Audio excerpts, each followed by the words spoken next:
Bienvenue dans Neuro After Work, votre escale hebdomadaire dans le monde fascinant de l'imagerie mentale et des neurosciences cognitives. L'épisode d'aujourd'hui vous emmène à revisiter le mythe du phénix qui renaît de ses cendres. Je pense que tout le monde connaît cette métaphore de la Renaissance où notre ancien soi a été mis en cendres et qu'un nouveau soi en émerge. Cependant, et je vais vous expliquer qu'en neurosciences, cette renaissance n'existe pas vraiment. Et surtout, elle se façonne. Allez, on y va. Allons porter notre attention ailleurs, au cœur de nos regards.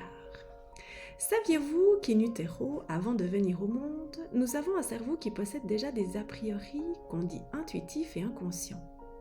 Ces a priori sont issus de notre génétique et de nos ancêtres, appelés aussi par phylogenèse.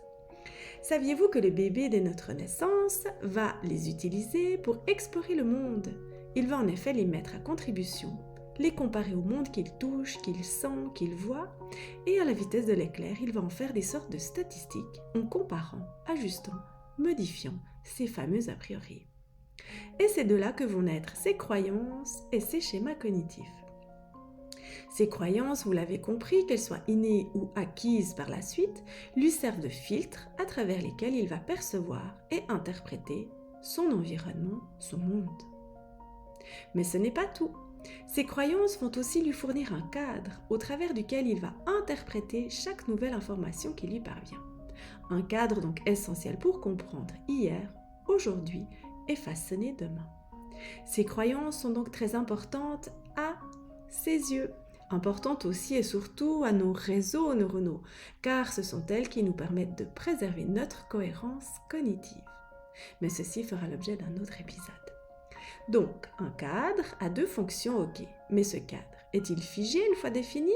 Bien sûr que non, heureusement d'ailleurs. Tout dans la nature est dynamique et notre cerveau, pour beaucoup de fonctions, ne déroge pas à cette belle loi naturelle. En effet, grâce à la plasticité cérébrale, notre cerveau a la capacité extraordinaire de se remodeler en réponse à de nouvelles expériences et informations. Et c'est là que réside la véritable renaissance selon moi, une renaissance que j'ai envie d'appeler cognitive, car elle ne vient pas de la destruction de quelque chose d'ancien, mais de la transformation et de la réévaluation de nos croyances et perceptions préexistantes. Un peu comme un magnifique nettoyage de printemps où nous prenons soin de notre lieu de vie tout en jetant ce dont nous n'avons plus besoin et en ajoutant de la nouveauté, des touches de couleur selon notre envie et notre état du moment. Notre phénix à nous serait alors notre capacité incroyable de nous remettre en question, d'user de notre métacognition pour penser sur nos pensées, sur nos croyances et nos a priori. Et qui dit métacognition dit notre conscience qui joue donc un rôle clé dans ce processus de renaissance.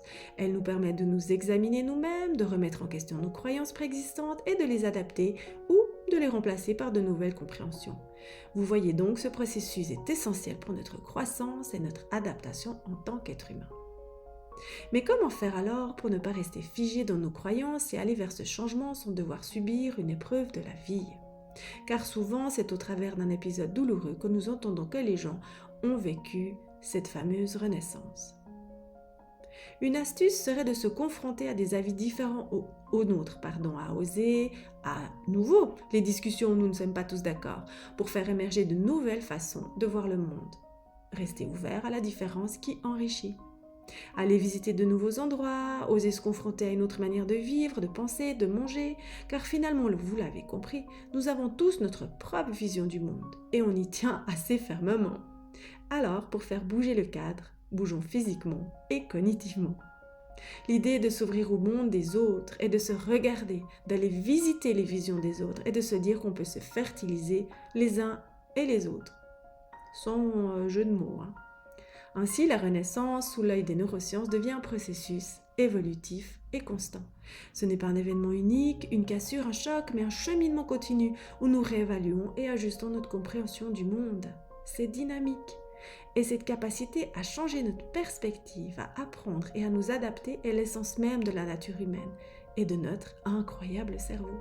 Ce n'est pas une renaissance physique, mais une transformation cognitive et perceptive, où de vieilles croyances sont remplacées par de nouvelles compréhensions, conduisons à une vision renouvelée de notre monde. C'est notre phénix cognitif à nous qui nous permet de nous adapter à de nouvelles réalités et de se sentir pleinement vivant et surtout plein d'humanité. Voilà, cet épisode touche à sa fin. J'espère que ce sujet va vous permettre la prochaine fois que vous ne serez pas d'accord avec quelqu'un d'attendre 2 minutes avant de répondre et que vous penserez à activer votre phénix cognitif, car il est un précieux allié dans votre vie mentale et dans la construction de votre bonheur.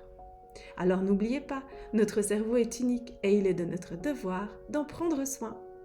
Si cet épisode vous a plu, n'hésitez pas à le partager à quelqu'un qui pourrait en avoir besoin. Et bien sûr, si vous souhaitez être averti des prochains épisodes, activez les notifications ou abonnez-vous sur les plateformes en tapant Neuro After Work. Je vous souhaite un excellent week-end et vous dis à la semaine prochaine pour un prochain épisode sur les neurosciences cognitives appliquées à notre quotidien.